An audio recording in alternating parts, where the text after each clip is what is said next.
Show, the Whitey Show, the Whitey Show. Whitey Show. The Whitey Show, the Whitey Show. Whitey Show. I'm the review who loves to say son of a bitch. The same review who hates most Nintendo shit. I'm the one who calls games for what they are. I even own a 360 and hate Gears of War. Guy who spends his money on games, fucking cards. Just a funny guy who became a YouTube star. When Project Origin was first announced, it wasn't going to be Fear 2. It was just going to be Project Origin. It turned to Fear 2 later on. I was happy about that since I liked Fear 1. So I picked up Fear 2, and I was hoping for the best. Sometimes sequels turn out better, sometimes worse. A lot like Condemned 2 to Condemned 1, most things improve in this game. And by the same company, I expected the same thing, but there are some drawbacks. So let's see how Fear 2 really is.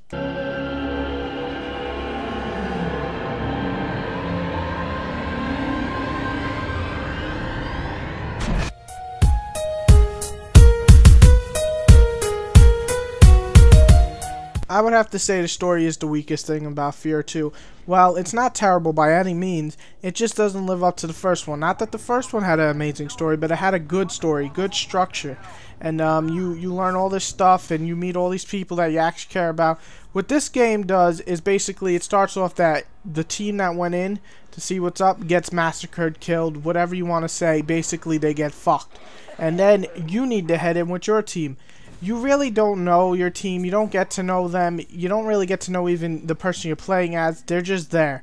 What you do get to learn more about is Alma and her crazy ass past and what they did to her and all this crazy stuff, and without spoiling it, it's pretty interesting about her part, but nothing about yours.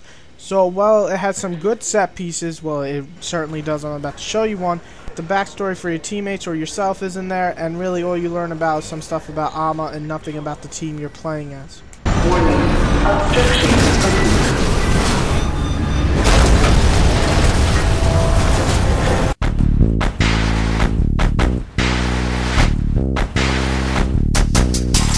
Needless to say, the graphics are well done. Especially the slow-mo looks great. Of course, shooting a bunch of bullets into a guy and seeing bullet holes like crazy and blood spraying out, and then letting it go and seeing him fall to pieces or his arm fly off is great. Also, throwing grenades, the effect looks amazing when it blows up and just you see the guy's body, boom, and all this blood, and it's beautiful. The really only thing I have to say to improve on is some better environments. Some environments are great, others aren't, and the character models can do some work. But all in all, this game is definitely a next-gen looking game and a thumbs up in terms of graphics.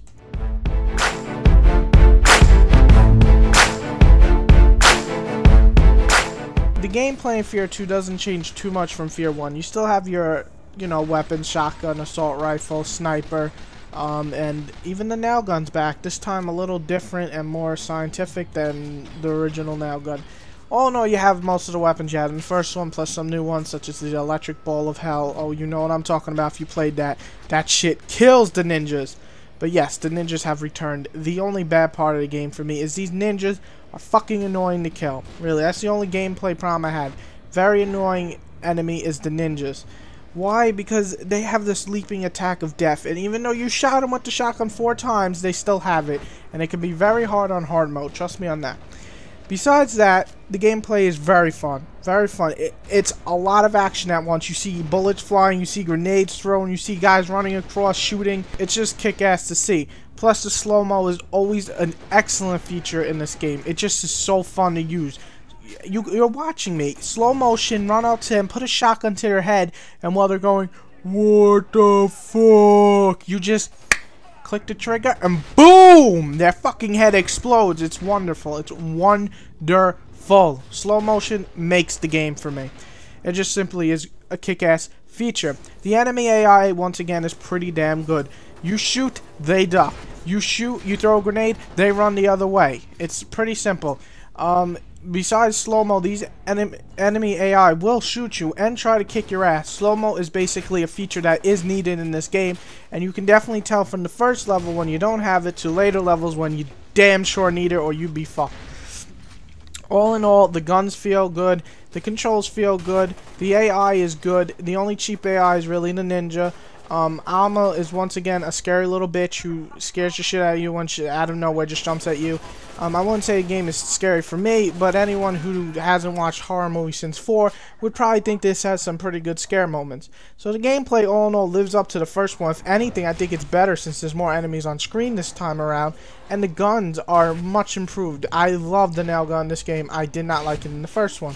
So really, all in all, it's good. The multiplayer feature is probably the only thing that I would take a point off for. It's not terrible, it's just there. Okay, I don't even have footage for it because I couldn't go online because my Xbox Live was pissing me off. But really, there's nothing to see. It's an average multiplayer. I mean, if you find it fun, that's great. For me, it was nothing special. Luckily, the single player just kicks ass, and it truly is a fun shooter. So let's move on to the enjoyability.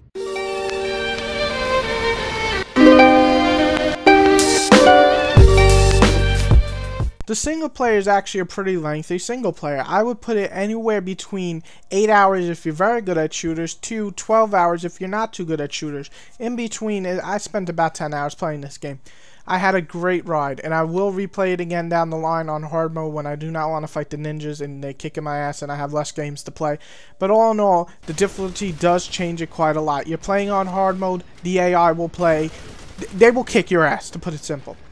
All in all, though, I have to say the multiplayer, I wish it was better because it would definitely improve the length.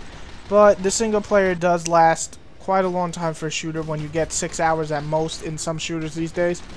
Really, it's an enjoyable game. Really enjoyable. I had a lot of fun. I'm only taking points away for the multiplayer, and that's basically it. So, all in all, if you want to pick up a good single player game, even great in a lot of aspects, you gotta check this game out. Even if you're gonna rent it, I would say it like this, since my score is 8.3, if you're a fan of Fear 1, pick up Fear 2. There's no doubt in my mind that you will enjoy it like I did.